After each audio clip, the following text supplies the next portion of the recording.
guys, this is Ryan Escardo with Seibertron.com. We've got Alex Valente, aka Vale, from Seibertron.com, our news administrator. Is that one? Got John Warden, the design manager from Hasbro, and the marketing manager of the Transformers brand, Ben Montano, here at San Diego Comic-Con, and we are here to talk about Transformers, our favorite subject. So, yeah. Do you have anything that you want to start off with, Alex? Or? Yeah, well, we saw today the reveals for the War for Cybertron stuff, and we saw the Siege stuff. Yes, yeah. And you said it's a very one-sided war so far. It's only the Autobots for now. Yes. When are we to expect any more stuff coming out? Later this fall. I think there's a ton of really cool conventions coming up around the world. So we have a global tour coming up on our plan, and we'll have a lot more to share. No, I can't say right now exactly when, but just stay tuned. The best non-answer I can give you. Best non-answer, yeah. Somewhere this fall, yeah. But I can say if there were enemies, they would be very, very awesome, and they would defy all expectations. Attention all My Little Pony fans. On the main stage right now, we have IDW comic book artist. You might say the enemies being more than meet the eye, right? Who's going to do a drawing demonstration of how he illustrates. We have the different size classes going on. We've got the Micro Masters, we've got the Battle Masters, we have the Deluxe, Voyager, Leader, and the Weaponizers. Yeah? Yes. Is the Weaponizer only in the Deluxe class, or do you see the Weaponizer across the different sizes as well? No, the Weaponizer class robot is a Deluxe class character. There will be other Weaponizers in the line. Okay. But they are dedicated as a Deluxe class guy, mainly because it just makes sense from a form factor standpoint for them to convert into, in the sake of Cog. Cog was a character who kind of parts formed into a bunch of weapons, but also a vehicle. I think it just works out to the weapons are the right size for the characters to hold. So yeah, right now Deluxe. Does I saw a comment on one of our YouTube responders. They were asking about Cog and whether or not he actually could transform into Gasket and Grommet. Does he retain any of that ability, or Who? I? the individual robots that made Cog? Does he? Oh, Cog. Yeah. No, He's not a dual con. he's not a dual No, no. okay. Yeah, that's what I thought. He converts into. I mean, we'll put the actual vehicle and robot mode in the case soon, probably tomorrow. We have to crack open the case and move some things around, but he has a dedicated vehicle mode, and it actually kind of splits into two things that can join together. But he also has a third mode, so he's kind of a triple changer to be able to be all of the weapons. He's a weaponizer. Okay, yeah. So, are there any plans for, the Prime Wars trilogy had Devastator in Combiner Wars, we had Triptychon in Titan's Return, we had Predaking in the last one, which is Power of Primes, there we go, thank you. Are there any plans for something that size or that idea to come out in this line at any point in the trilogy? Yeah, that's our intention. That's our intention, yeah. Somebody fitting of the battlegrounds. Yeah? I think fans have come out in a really positive way on the Titan class, so we would like to continue with it. So you'd like to continue the Titan class? So, Yeah, definitely. I think it's. I mean, this is really taking a page from the 1984 pilot episode, and it's the what happens on Seibertron during the last desperate hour, and I think there's definitely room in there for a big character for sure. I think there's a lot of good guessing going on mine right now on who maybe if we were to do one, and I think there's a lot of good guesses out there. Yeah? It's exciting just to read what people are saying because what they want. Yeah, it does. It gives us a glimpse of what they want. Whether That's why we come next or in the future. It's awesome. It's fun. Yeah, totally. So I have a question really about. good roadmap. Yeah. So I have a question about the Micromasters. Was there any, for all of our Unicron Trilogy fans out there, was there any talk about giving them Minicon boards to be backwards compatible with previous figures, or? Yeah, we did talk about that actually early on, but we didn't want them to become too cluttered with stuff. And in order to pay homage to the actual late 80s Micromasters, we wanted to make sure they were really had fun little conversions to vehicle to robot, but also we wanted to make sure they fit with the ecosystem, which is weaponizing. So they do convert and form kind of like a weapons blaster kind of munitions thing as well. So they do have like the screw port, but the original Micromasters had that anyway. In terms of the where this is now going. So we have this first chapter as Siege, and then we'll have 2 more chapters coming after that, being a trilogy, right? Do you already know what the next steps are going to be? Do you already have in mind up to the 3rd chapter, or are you only developing the 2nd chapter now, or are you waiting to see how this fares before you develop the story? We already know what the next. You know exactly where it's going to end? The trilogy is mapped out, but I think, as John and I are here, getting first fan reaction, it's feeding, iterations of where we'll go, exactly what the character set, but the story is pretty much outlined in our heads, which is, I think, great. And I think that's why I feel, and John would agree, attest this, that the product is as sharp and awesome as it is, because we are focused, we have a plan, and we were able to just build a forward-looking play experience into Siege. Yeah, I think part of it is really putting a stake in the ground with our design philosophy early on. We've been working on Siege for almost 2 years now, and I think it's about trying to understand what are those constants. Scale is going to be a constant, being level of articulation mostly is a constant, and really trying to make the characters the best version of that character they can be. Ultra Magnus is kind of a testament to that. He has a small, the front cap turns into the white Ultra Magnus. The trailer converts into his armor. That's part of what he is. So we have all those design philosophies in place, and the plan is to try to keep that philosophy for 3 years. So that, like Primar's trilogy, people can kind of go on a ride for 3 years, knowing that if this year they didn't get this one guy, it might happen the next year, vice versa. So we're diving in, assuming that fans love all we're doing, and we're going to keep charging forward. We're going to keep going forward. There's no wait and see. I mean, that's not fair to anybody. So. But that said, it's really exciting about coming to an event like this is talking to you guys and people online, and like, what do you guys want? Like, hearing what you have to say really does influence what we're doing. I mean, the fan vote. I think I've heard a lot of people say, "Oh, I didn't vote for Impact or Mirage. Will we get the other characters?" I think the voting was close, so I think that's the more we hear from you guys, from your fans.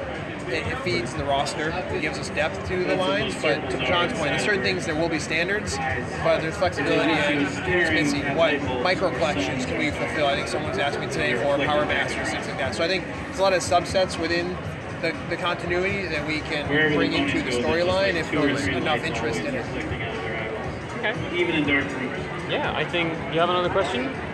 I'm sure we still got a few more minutes. Yeah, no, actually, you mentioned the potential Armada retro compatibility with Minicom Pulse. You said no. You have RID elements in Ultra Magnus. Are there any other references or ideas from previous iterations that are not G1 and not RID that are feeding into this? We have IDW with Chromia. Chromia is sort of IDW, but her vehicle mode really is kind of an homage to that the episode where she appeared, which is a brief fleeting second.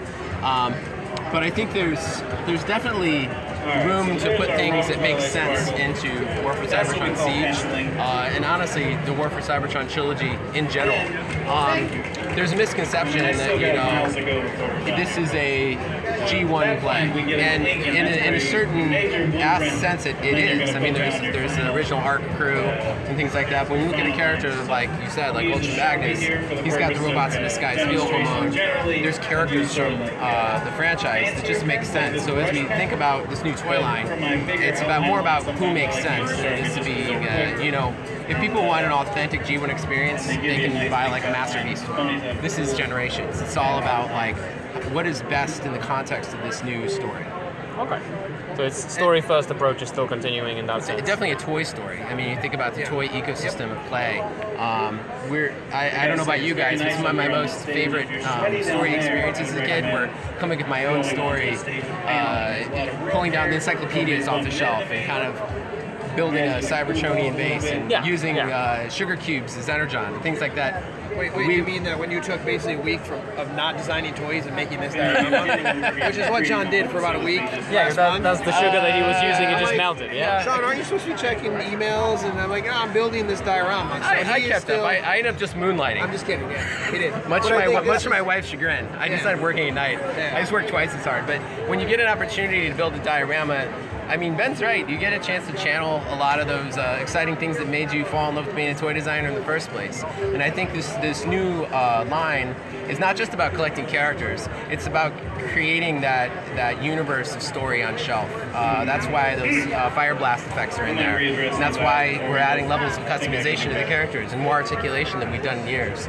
It's about how does your Transformers universe come to life at shelf? You know, what does it mean for you to be a collector, and how are you going to express it? I guess to that point, what is your target audience for this particular age bracket? Like, are you looking at both the old collector and the new collector? Because we found a huge set of our consumers for this are kids, like 7, 8 to 10, 12, that are buying into the Generations line. I think a lot of it has to do with parents getting their kids into the line. Whether this is the first touch point or animation is, but yeah, a larger percentage of our fan base is actually not the 30+ collector. So there's an appreciation for just really cool toys and figures. So, and I think, John and I, we talk a lot about it. If you ask if we have a long view of this trilogy, we definitely do, and I think there's definitely a misconception in the universe that we may prefer one era of Transformers over another, whether it's an homage to G1 or Beast Wars, but we grew up in different, like you said, our writers, half of our writers for Cyberverse grew up in the 90s or early 2000s. Our design team is the same, and we have designers on our team that are in their mid-20s, late 20s. So G1 is like we're introducing it to them too. So I think what you'll see in this is an extended universe continuity introduced within Siege. So I think for a lot of the people say, you guys don't like Beast Wars, you guys don't like the Unicron trilogies, I am fully confident that we will stay tuned. We will debunk that over the course of the next couple of years, because we respect the entirety of this brand. But this is our first step, and it is a starting point which will be epic. Yeah. And I think I'm confident everyone will be excited to go on this journey with us. I hope so. I mean, ultimately, I think what part of the reason why this line, at least I hope to think that this line will be popular with kids, just like Power of the Primes is, Titan is because Transformers is darn fun to play with. It's great to be able to convert a robot in a vehicle and be able to have that experience and being able to share it with somebody you love, or even be able to just take a moment on a rainy day to do it. It's a lot of fun. And I think it's time to break that conception with our G1 fans or Beast Wars fans. We're Transformers fans. We're a big family. Sometimes we may have big discussions online with each other, but at the end of the day, we still love robots that convert into cool stuff. And, so what you're saying is we'll complain no matter what you do anyway. That never happened. I didn't say that. I didn't say that. No, that's what I said. That's what I heard. We're saying fans unite. I mean, that's the vision we have for this brand, and our whole entire team is there's no reason there should be animosity within the fan universe. Everyone has their own preferences. Got it. We expect that and don't want people to lose that and their passion. And they're G1, but everyone's got a different G1. I think we hope that this trilogy will be a great opportunity for us to bring all our fans together. And I think the same thing with Bumblebee movie. I really feel that movie is going to unite fandoms. So that's really a vision we have. So yeah. So I see the diorama here. It's almost like you guys are telling a story. I hear you talk about Siege and the next couple plans here. I see IDW's coming to an end with the Unicron trilogy, or with the Unicron storyline. What can you speak to about fiction behind this? It seems like this is ripe with stories, with potential stories. Nothing yet. Huh? Yeah. Nothing yet. Nothing yet. But the fact that your head's already going there, I think it says, tell me about it. Right? Yeah. So we'll have a lot more to share in the future. Yeah, that's totally great. Well, I'm really excited about this. I think this is full of potential. So, if we just switch gears real quick, if we have a minute or two, so we got to wrap in just a minute though. Okay. I just want to ask about Bumblebee. It seems it's a very different style versus what we have been doing, or what you guys have been doing with the movie stuff, and it seems like there's a lot of love going into it, or a lot of just you guys are having fun with it. Yeah. Can you speak to that, or the actual film? The toys. I mean, that's where you guys are at. So Yeah, I think the studio series we have limited. We only show 2 characters so far with Dropkick in a really cool new mode that no one has seen yet in Bumblebee. But yeah, I think to have a VW is really fun and tug down a lot of the heartstrings that we kind of how we got into this brand a long time ago. But even all the other stuff, DJ Bumblebee, Energy Igniters, there's a place for that. Here at Comic-Con, for me at least, all day 10 to 8 hours, just the kids' surprise and excitement around Bumblebee. I have 3-4-year-old kids screaming, running in here saying, "Bumblebee!" Like that's a whole new universe, a whole new world of fans that for us, they want to have fun with this brand, right? They're not looking for more. They're looking for their favorite hero, the playfulness of it, converting their figure, and we had a lot of fun just creating toys to do that. And you know what's exciting is we know in the future that kid who's maybe going to go see the Bumblebee movie, maybe his first toy is the power charge. What if that's his first toy? But guess what? This world is here. If he or she feels like they need an added level of complexity, Transformers is great like that. I mean, there's room to grow into something, and once that kid is done with doing War for Seibertron, maybe they start collecting Masterpiece. I think that's the exciting thing about it. There's ways to graduate into it. We agree. Correct. Speaking of Masterpiece, you guys are, we heard from Entertainment Earth that they're releasing the Takara Beast Wars Megatron. Is that coming from you guys, or is that coming from Takara? Yeah, so I think, probably wrap on this for you guys, but yeah, no, it's a partnership we have with Takara now. So we are now importing, Hasbro is importing the Takara Masterpiece items into North America. We'll have the Hasbro logo on the package, So you will see basically a box that will go around the Takara Tomy original box, which will have like a slip sleeve type kind of thing, that will kind of bring our brands together, our properties together, but it'll be the exact release that you would have expected in Japan, same time as you would have gotten it in Japan. And is that a product that you guys worked on together? So there's definitely more collaboration going on with the Takara Tomy Masterpiece, not to the level of the movie Masterpiece, but in general, you see kind of the unification of our brand and our product lines globally. The Masterpiece line that Takara Tomy has been creating is just the next step for us to continue to work closer together. Okay, well, thank you very much. Yeah, you bet.